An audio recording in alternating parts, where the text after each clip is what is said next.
This is a 1947 International. It's sitting on top of an S10 frame, chassis, I should say.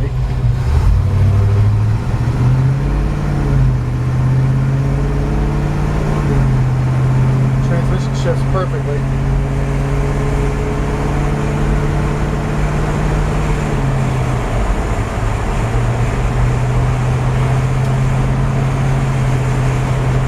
The gentleman that we got this truck from claims that the engine was a 383 stroker rebuild on it. In my experiences with stroker motors, I think that this would sound different and respond differently. So maybe the guy he got it from claimed that. I'm not sure that I'm going to claim that that's true, but I'll tell you, one of the things that really hides it is it's got a 2-into-1 and back out to 2 exhaust, and that kind of ruins the sound of a motor like this. It does have a very, very strong V8 in it. I think it's probably just a 350 out of the S10.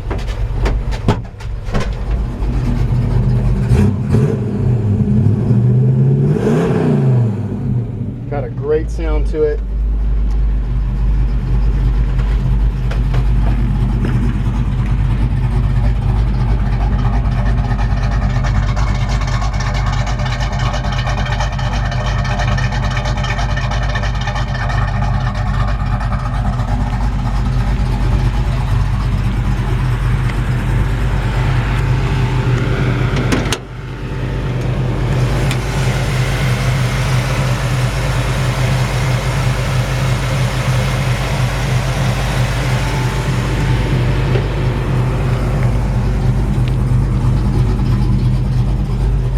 And who knows, maybe it does have a stroker rebuild on it, and just could be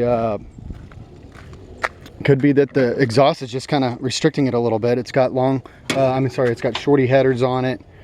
It's got a really nice set of custom style aluminum valve covers that say International on there, which I think are really cool.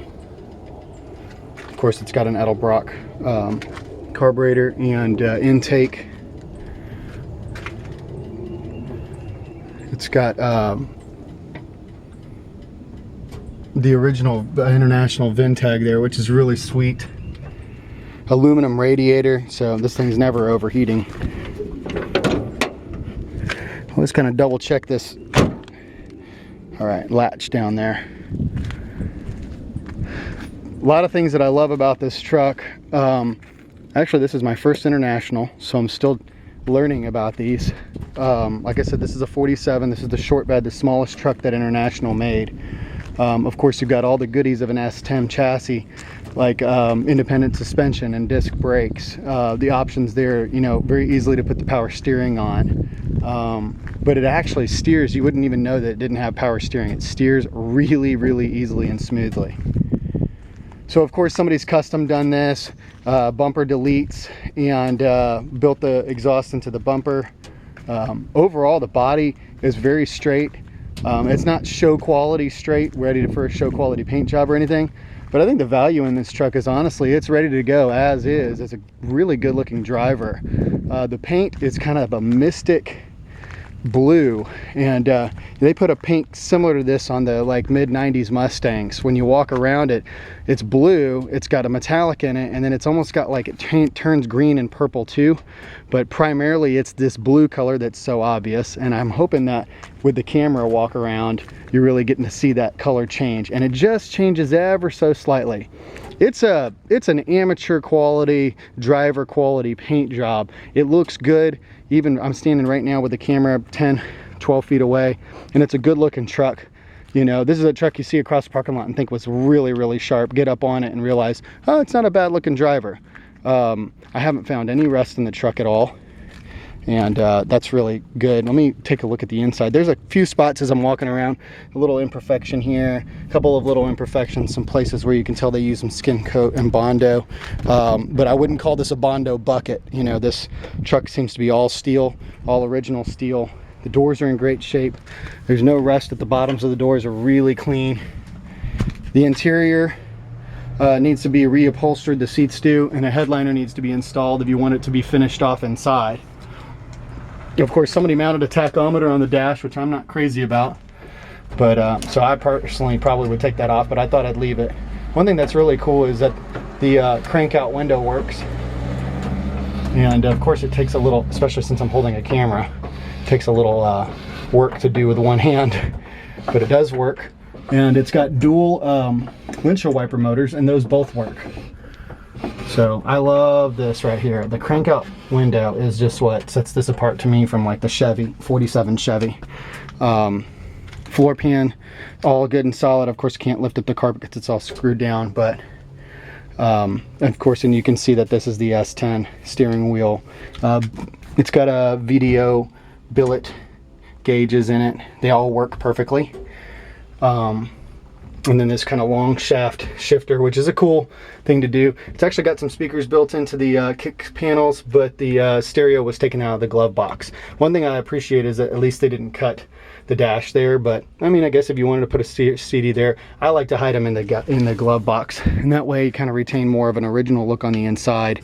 If it was me, I'd probably change out to maybe on a more original looking steering wheel, and I'd personally probably take the tachometer off the dash. The windows are a little stiff rolling up and down. They do go up and down, and just need some adjustments and maybe some grease. But they do go up and down. All the glass is in great shape. The weather stripping is all in good shape. The battery box in the back, that's another thing. I would probably bury that underneath the bed. There's plenty of room under there, so it wouldn't take much to move it down there. And then maybe put a wood bed in it. You know, I'm just kind of dreaming. If I kept the truck, what would I do with it? Of course, all the lights work, brake lights, turn signals.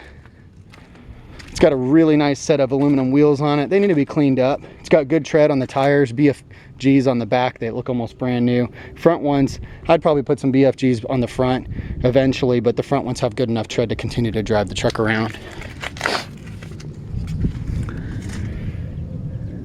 Super clean floor pans. You can see where the clip, maybe, I can't tell if that's from the that might be from the factory, because it doesn't look, I think they did set this down on, like I said, on the S10. Okay, so that is from the factory. That's not a clip.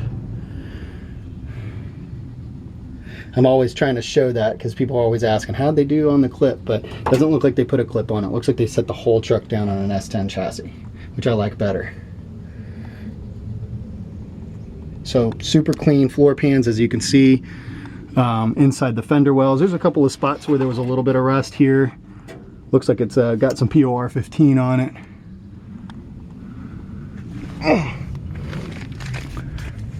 Inside the fender wells look good. A couple of little tiny crusty spots down here at the bottom, but nothing major. Super clean fender wells there. Of course, you've got your fuel cell on the back.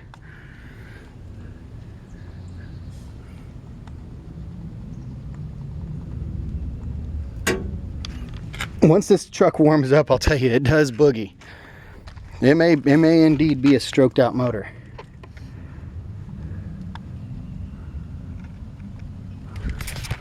This is the one injustice I think that's been done to the truck.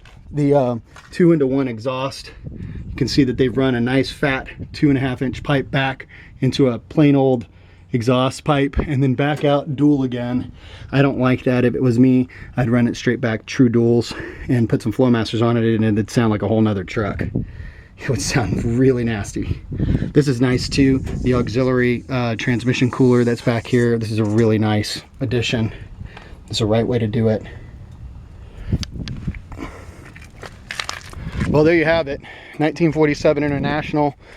It's a really cool truck. This is a great driver. It doesn't need anything to be driven as is. I would probably put a stereo in it. Go to Walmart and buy a, $95 setup and put it in the glove box. It's already got the speakers in there, and then I just drive the heck out of this thing. I mean, it drives really good. It takes highway speeds really good. It looks nice. I'd probably put a bigger tire on the front now that I'm looking at it. It's got a fat tire on the back that looks perfect and fills up the well. The front looks a little small, but I mean, just a few minor things. It's a really nice driver as is, or it'd be a great truck to take to the next level if you want to keep on going with it.